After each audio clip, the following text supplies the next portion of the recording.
cette revue des presses qui commence par ces grands titres, les dessous du voyage d'Étienne Tshisekedi aux États-Unis. Excellentes conditions d'écoute à vous tous. Merci.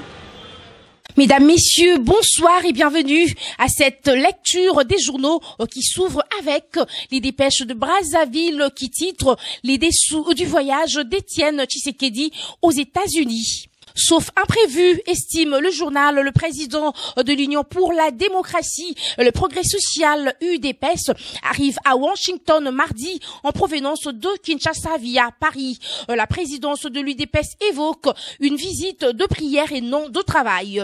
L'enjeu principal de ce déplacement tiendrait, d'après maintes analystes, de la volonté des Occidentaux à convaincre l'ex-challenger de Joseph Kabila à la présidence de 2016 à tempérer ses ardeurs de président autoproclamé pour entrer dans le processus électoral en s'inscrivant, si besoin s'en faut, dans la perspective de 2016.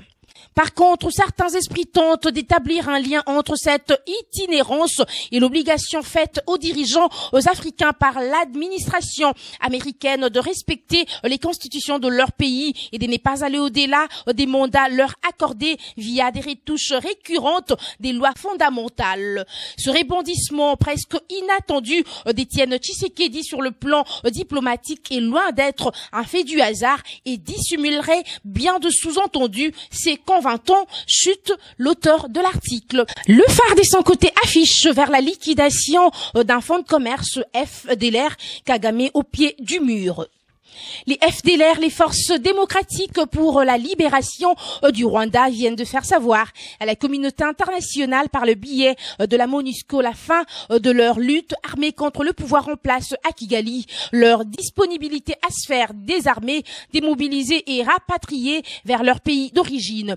En principe, la réénonciation de cette force négative à toute activité militaire et sa volonté de se réconcilier avec les autorités rwandaises qui l'accusaient depuis 1994 de vouloir les déstabiliser devrait réjouir ces dernières. Dans la colonne suivante, le tabloïd note Kagame au pied du mur.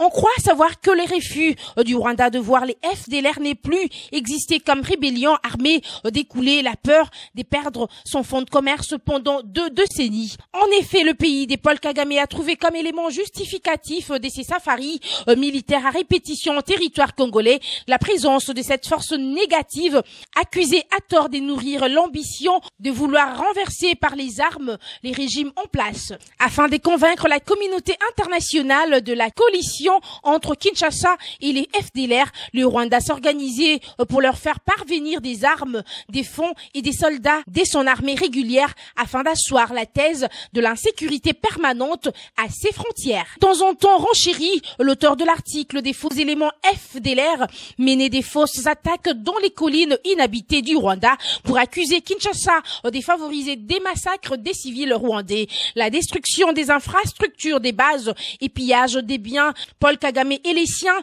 savent que si les FDLR disparaissent, ils ne sauraient plus piller l'or, le diamant, la cassitérite, le coltan et d'autres minerais du sous-sol congolais, d'où ils tirent d'importants dividendes pour leur économie nationale. Si la paix durable revient à l'est du Congo et que toutes les forces négatives sont démantelées à l'image du M23, il faudra que Kigali change des discours et d'actions dans les dossiers relatifs à la sécurité dans les Grands Lacs.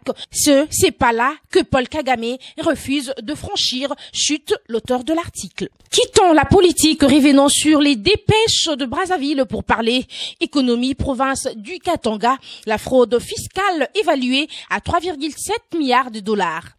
Un rapport non encore publié dont Reuters a eu accès fait état de 3,7 milliards de dollars détournés avec la complicité des autorités douanières du Katanga entre 2008 et 2013 sur fond de malversation et de mauvaises pratiques fiscales. Plusieurs compagnies minières locales sont indexées. Il s'agit là des premières conclusions de la commission d'enquête dépêchée par le procureur général de la République pour s'assurer de la véracité de faits. Au journal d'ajouter ajouté, outre le 25 cas d'infractions douanières potentielles répertoriées, 11 sociétés ont été ciblées comme redevables vis-à-vis du fisc, avec un total de 741 millions de dollars d'amendes et taxes impayées. Par contre, les sociétés incriminées soutiennent n'avoir pas été contactées par les enquêteurs qui auraient intentionnellement majoré les montants dus pour nuire à leurs intérêts. Enfin, bouclons cette revue de presse toujours avec les dépêches de Brazzaville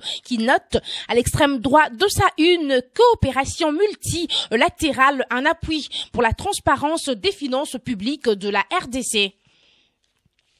La Banque mondiale a approuvé dans le cadre du projet de gestion et des redevabilités des finances publiques un don de l'IDA de l'ordre des 5 millions de dollars destinés à la RDC, selon un communiqué provenant de l'institution de Bretton Woods. Ce montant aidera le pays à renforcer la crédibilité, la transparence et la redevabilité de la gestion de ses finances publiques.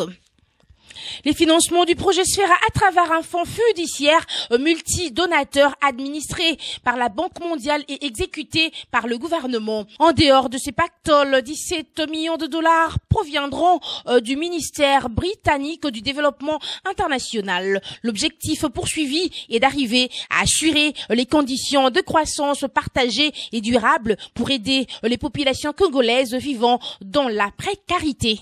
C'est tout pour cette revue de presse. Mesdames, messieurs, bonsoir. C'en est fini complètement cette revue des presses. Retrouvez-moi demain, sans doute, pour le compte toujours de la revue de presse. D'ici là, bonne soirée chez vous. Merci.